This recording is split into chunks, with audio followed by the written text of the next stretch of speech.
Morning everyone. सो आज हम start करने वाले हैं अपने लास्ट ही चैप्टर का आगे का part. Okay, so that means हम उस लास्ट चैप्टर को कंटिन्यू करने वाले हैं। सो हमने लास्ट चैप्टर में डिस्कस किया था अबाउट द टोकन्स। लाइक हमने कुछ आइडेंटिफायर्स पढ़े थे कि टोकन्स के अंदर कैटेगरीज होती है, कीवर्ड्स होते हैं, आइडेंटिफायर्स होते हैं, कीवर्ड्स क्या होते हैं, आइडेंटिफायर्स बनाने के क्या रूल्स होते हैं। ये सारी बेसिक चीज़ें हमने डिस्कस करी थी। अब नेक्स्ट जो टॉपिक आता है हमारा वो है लिटरल्स और वैल्यूज़। तो लिटरल्स और वैल्यूज़ को आप सिंपल टर्म में बोल सकते हैं कांस्टेंट वैल्यूज़। बहुत ही इजी टर्म्स में आप बोल सकते हैं इसको कांस्टेंट वैल्यूज़। ओके, तो जो बिल्कुल फिक्स्ड कांस्टेंट वैल्यूज़ होती हैं उनको हम क्या बोलते हैं, लिटरल्स। अब पाइथन जो है डिफरेंट डिफरेंट काइंड के लिटरल्स हमें प्रोवाइड करता है जो हम यूज़ कर सकते हैं अपने कोड के अंदर। सो फर्स्ट टाइप है आपका string literals, then numeric literals, boolean literals, special literal, none and literal collections. सबसे पहले हम बात करते हैं स्ट्रिंग लिटरल्स की। स्ट्रिंग लिटरल्स क्या होते हैं? The text enclosed in quotes forms a single literal in Python. For example ABC are all string literals in Python. Okay, so आप अगर कोई भी स्ट्रिंग लिख रहे हैं, अब स्ट्रिंग का मीनिंग क्या होता है? Group of character. सबसे पहले आपको ये क्लियर होना चाहिए कि स्ट्रिंग का मीनिंग क्या होता है। तो स्ट्रिंग का मतलब होता है कि ग्रुप ऑफ कैरेक्टर्स। जैसे कि आपने लिखा ए। ओके, तो ए क्या है? आपका एक कैरेक्टर है, एक अल्फ़ाबेट। कैरेक्टर मीन्स एक अल्फ़ाबेट को हम कोड जो अपनी लैंग्वेजेस होती है इस तरीके की, उनको हम कैरेक्टर्स बोलते हैं इन लैंग्वेजेस में। ओके, तो जो आपका अल्फ़ाबेट है वो है एक कैरेक्टर और ग्रुप ऑफ कैरेक्टर्स, यानी जैसे कि आपने लिखा ए या फिर आपने लिखा ABCD, कितना भी बड़ा आप कुछ भी एक अल्फ़ाबेटिक सीक्वेंस ले रहे हैं तो उनको हम क्या बोलते हैं? स्ट्रिंग्स। और स्ट्रिंग्स को जो लिखा जाता है वो हमेशा कॉट्स के अंदर लिखा जाता है, या तो सिंगल कॉट्स और साथ में आप डबल कॉट्स का भी यूज़ कर सकते हैं। तो आपकी इच्छा है, पाइथन दोनों ही चीज़ें हम प्रोवाइड करता है, चाहे आप सिंगल कॉट के अंदर लिखो चाहे आप डबल कॉट्स के अंदर लिखो, दोनों का मतलब वो क्या ट्रीट करता है? वो एक स्ट्रिंग है। अगर आप कुछ भी लिखते हैं, ओके, और उसमें इस तरीके से आप कॉट्स लगा देते हैं तो पाइथन उसको क्या बोलेगा? स्ट्रिंग।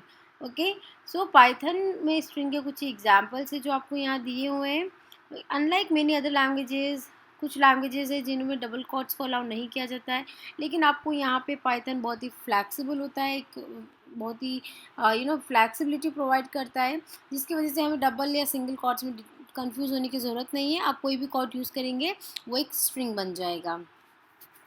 नेक्स्ट है आपका स्ट्रिंग्स के बाद देखिए कुछ वैलिड स्ट्रिंग्स यहाँ पे बनी हुई है। जैसे कि आपने लिखा आस्था। ओके, तो ये भी क्या है? एक स्ट्रिंग है क्योंकि कॉर्ड्स के अंदर है, तो हमने इसको क्या बोलेंगे? स्ट्रिंग। फिर है हेलो वर्ल्ड, ये भी एक स्ट्रिंग है, कॉर्ड्स के अंदर है। यहाँ पे रिजवान, ये भी एक स्ट्रिंग है क्योंकि कॉर्ड्स के अंदर है, चाहे डबल हो चाहे सिंगल हो। यहाँ पे देखिए नंबर्स है, बट जैसे कि अभी मैंने बोला सीक्वेंस ऑफ कैरेक्टर्स, तो सीक्वेंस ऑफ कैरेक्टर्स के प्लेस पे कुछ भी हो सकता है। मतलब ज़रूरी नहीं कि सिर्फ अल्फ़ाबेट्स हो, नंबर्स हो सकते हैं, स्पेशल कैरेक्टर्स हो सकते हैं, बट वो होना किसके अंदर चाहिए? सिंगल या डबल कॉट्स के अंदर। तो कुछ भी वैल्यू, अगर स्ट्रिंग कोई भी वैल्यू आपको कॉट्स के अंदर दिख जाए, सिंगल या डबल कॉट के अंदर, तो उसको हम क्या बोलेंगे? स्ट्रिंग। ओके, आपको इसमें इतना ही ध्यान रखना है कि स्ट्रिंग जो है उसका मेन जो थिंग है जिससे हम आइडेंटिफाई कर सकते हैं कि स्ट्रिंग है, वो अगर कोई वैल्यू आपको सिंगल या डबल कॉट में दिखे तो उसको हम बोलेंगे स्ट्रिंग। तो यही चीज़ यहाँ लिखा है, the text enclose in quotes forms a single literal in Python. Okay, और ये एग्जाम्पल्स। नेक्स्ट देखिए, ये कुछ वैलिड एग्जाम्पल, कुछ वैलिड स्ट्रिंग्स है ये भी। तो अगर आप नोट्स बनाएं तो नोट्स के अंदर आपको जो अंडरलाइंड थिंग्स है वही लिखनी है, स्ट्रिंग के बारे में लिख दिया और फिर कुछ एग्जाम्पल आपको लिखना है। तो नेक्स्ट जैसे कि आप देख सकते हैं पाइथन के अंदर कुछ एस्केप सीक्वेंसेस है। ओके, तो एस्केप सीक्वेंसेस भी हमें स्टडी करने हैं। एस्केप सीक्वेंसेस क्या होते हैं पाइथन के अंदर? सबसे पहले आप देखिए double slash. Okay, double slash अगर आपको पाइथन के अंदर लगाना है, सॉरी, अगर आपको सिंगल स्लैश लगाना है, यहाँ पे जो लिखा है वो सीक्वेंस है, एस्केप सीक्वेंस है जो हमें यूज़ करना है कोड के अंदर, और ये वो चीज़ें जो हमें मिलेगी, यानी कि आप जब उसे रन करेंगे तो आपको ये चीज़ दिखेगी। ओके, अगर आप पाइथन के अंदर एक स्लैश यूज़ करना चाहते हैं, मैं आपको थोड़ा सा दिखाती हूँ करके शेल के अंदर, ताकि आपको कॉन्सेप्ट जो है बहुत अच्छे से क्लियर हो जाए। सपोज़ आपने लिखा है A=2 and B=3, okay, and आपने किया है C=A+B। अब आप जब इसको प्रिंट करवाएंगे, C को आपने प्रिंट करवाया, ओके। अब आपको प्रिंट में कैसा चाहिए कि आपको जो फाइनल आंसर आए वो आपको दिखना चाहिए 5 और साथ में स्लैश भी आना चाहिए। ओके, तो अगर आप इसको एंटर करेंगे तो आपका 5 आया। अब इसी को ही आप अगर करते हैं प्रिंट और यहाँ पे लिखते हैं सी। ओके, एंड अगर आप सिंगल स्लैश यूज़ करना चाहते हैं तो कॉमा और डबल कॉट्स के अंदर आप लिखेंगे सिंगल स्लैश। तो आपका क्या प्रिंट होना चाहिए इसके हिसाब से? सिंगल स्लैश आना चाहिए, क्योंकि जो भी हम प्रिंट में डबल कॉट्स के अंदर लिखते हैं वो हमेशा क्या होता है, प्रिंट हो जाता है। बट यहाँ पे देखिए एरर आ गई, ये चीज़ प्रिंट नहीं हुई है बिकॉज स्लैश जो होता है ये इसको स्लैश जो होता है इसके एस्केप सीक्वेंसेस होते हैं, इसके साथ कुछ ना कुछ और टर्म इसको चाहिए, अदरवाइज एरर नहीं देना चाहिए। तो अब हम वापस से चेक करते हैं, हम प्रिंट करते हैं सी को कोमा। ओके, और एस्केप सीक्वेंसेस हम यूज़ करते हैं डबल स्लैश, हम यहाँ पे यूज़ करते हैं।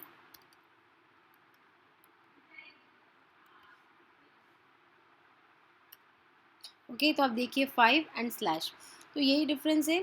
अगर आपको सिंगल स्लैश चाहिए तो आपको क्या करना पड़ेगा, इसमें डबल स्लैश लिखना पड़ेगा। अगर आप सिंगल स्लैश लिख के ट्राई करेंगे तो ये आपको एरर दे देगा। तो यही चीज़ यहाँ पे लिखी हुई है, अगर सिंगल स्लैश चाहिए तो डबल स्लैश आपको डालना पड़ेगा। अगर आपको इस तरीके से कॉट्स यूज़ करना है, सिंगल कॉट, ओके, तो आपको इस तरीके का स्टेटमेंट लिखना पड़ेगा स्लैश एंड दिस। अगर आपको डबल कॉट्स रिक्वायर्ड है तो आपको ये वाला स्टेटमेंट लिखना पड़ेगा। अगर आपको आस्की बेल रिक्वायर्ड है तो आपको ये वाला सिंटेक्स लिखना पड़ेगा। अगर आपको बैक स्पेस की रिक्वायरमेंट है तो आपको ये लिखना पड़ेगा। तो ये सारे ही आपके यहाँ पे लिखे हुए हैं। ओके, जैसे एक हम और करके देखते हैं, suppose print c comma double quotes के अंदर आपने लिखा slash and double quote. Okay, enter. तो देखिए 5 के साथ क्या है, डबल कॉट्स, क्योंकि हमने क्या प्रिंट करवाया है, हमने प्रिंट करवाया है स्लैश के साथ। ओके, डबल कॉट ये अंदर। अगर आप स्लैश लिखते तो अगेन वही हमको वापस से एरर दे देता। तो अगर आपको डबल कॉट चाहिए तो आपको ये स्टेटमेंट लिखना पड़ेगा, सिंगल स्लैश चाहिए तो ये स्टेटमेंट लिखना पड़ेगा।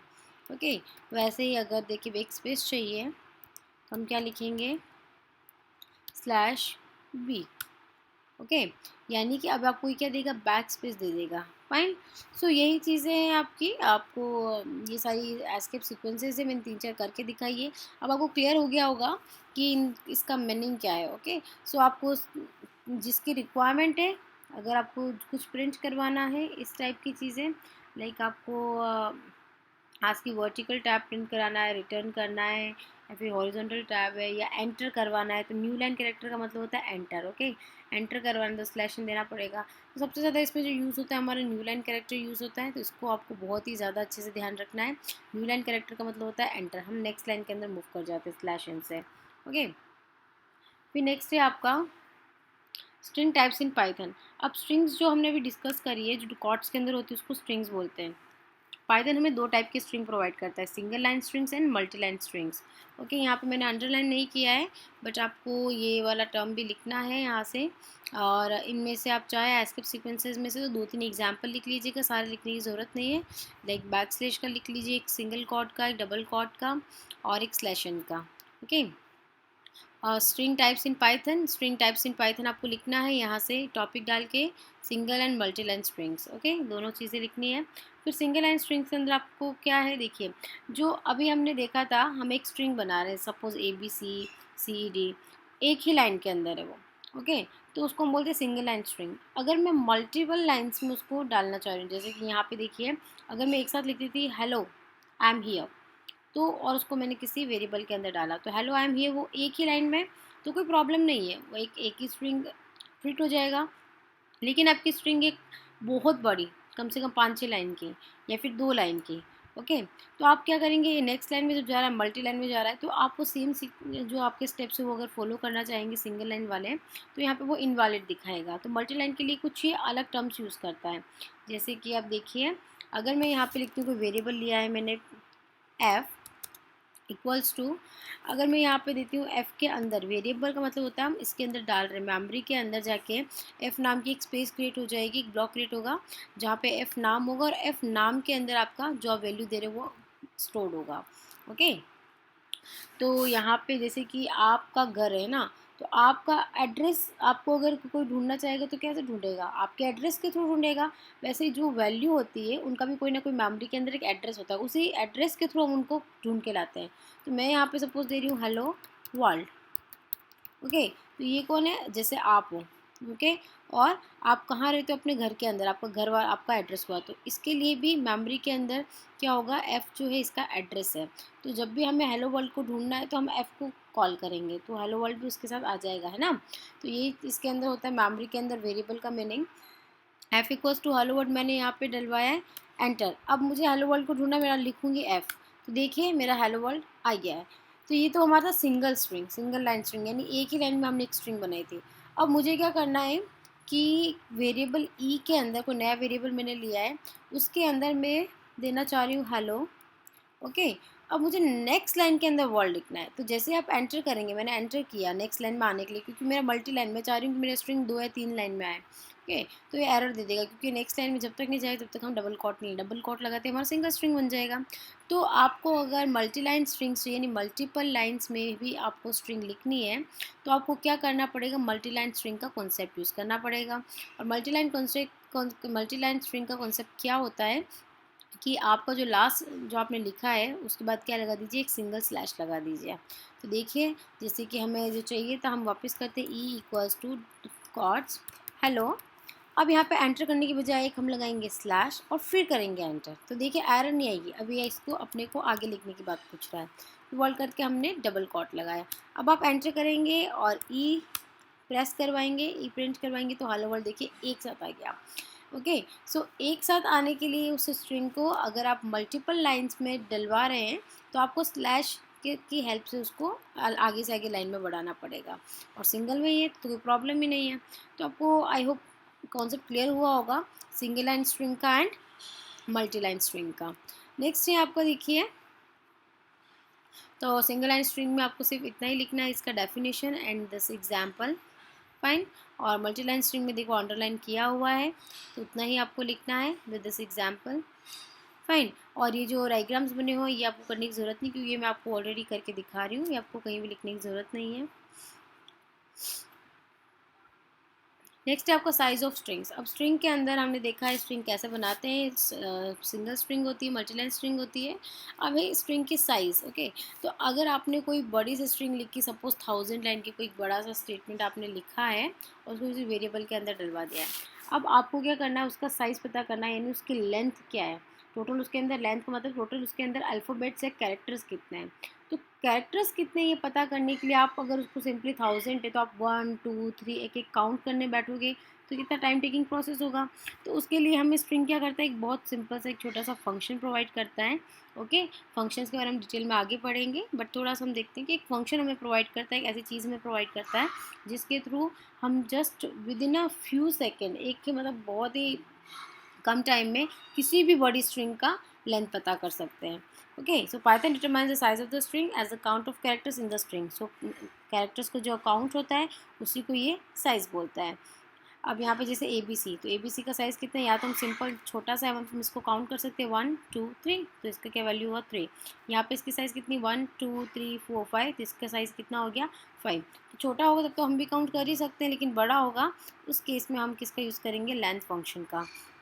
ओके, फंक्शन का यूज़ करेंगे, और जो फंक्शन में प्रोवाइड करता है उसका नाम है लेंथ फंक्शन। ओके, उसको लिखने का तरीका होता है LEN और ब्रैकेट के अंदर ये। तो आपको यहाँ पे कितना लिखना है, ये डेफिनेशन लिखना है, और इस डेफिनेशन को लिखने के बाद ये सब कुछ आपको नहीं लिखना है, आपको सिंपली क्या करना है, यहाँ पे लास्ट लाइन को लिखना है, the size of the string 4 is 3। To check the size of the string you may also type length of string name. आपको ये वाली चीज़ यूज़ करनी है। ओके, हम इस फंक्शन का यूज़ करते हैं। देखिए मैं आपको करके बताती हूँ। सपोज़ मैंने एक वेरिएबल लिया है, अगेन ई ले लेते हैं।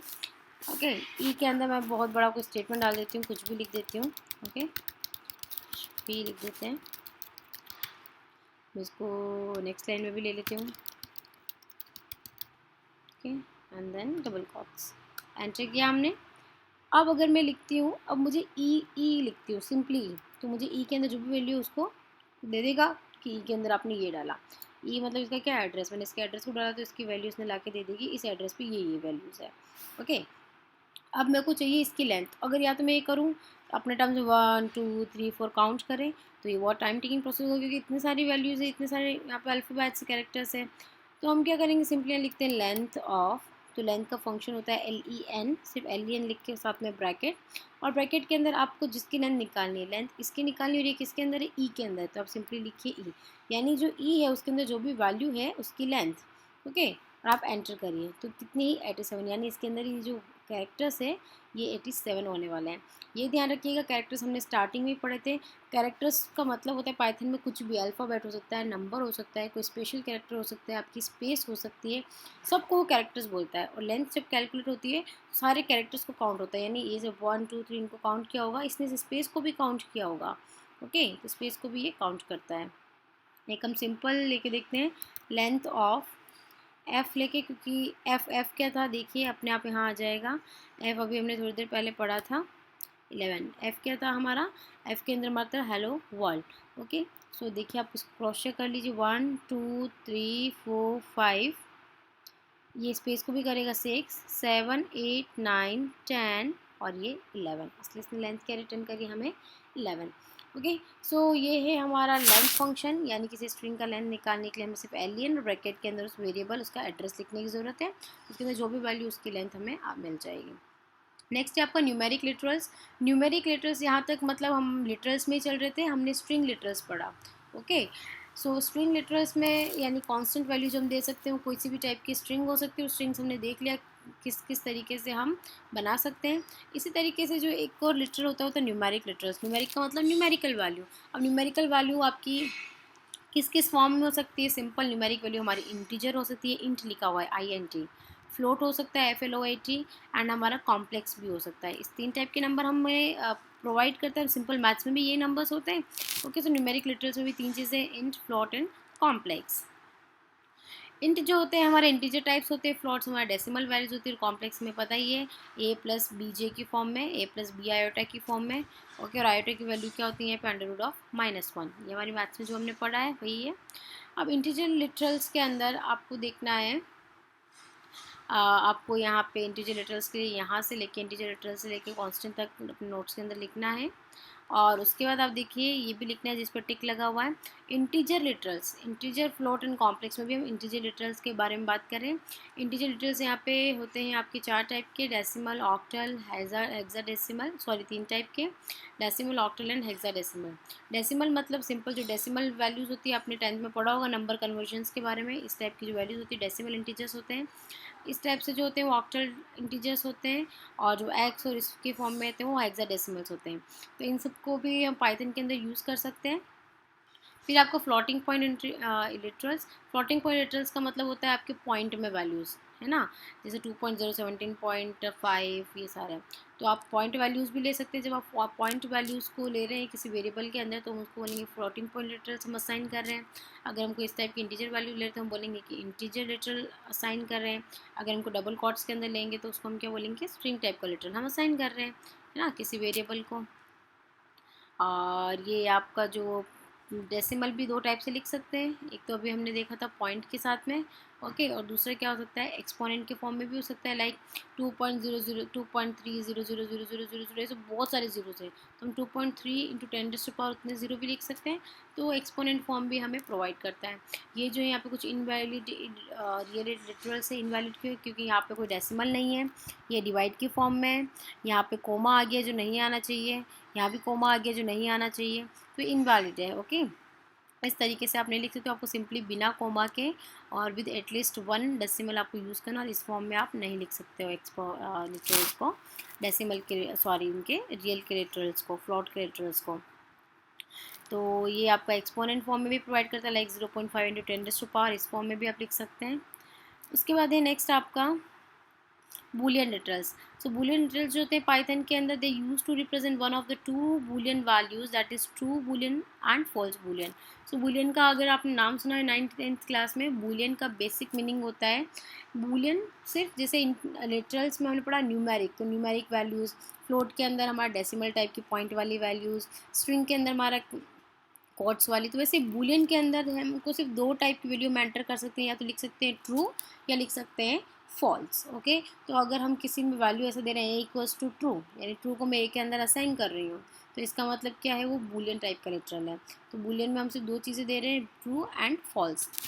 नेक्स्ट है आपका स्पेशल लिटरल नन।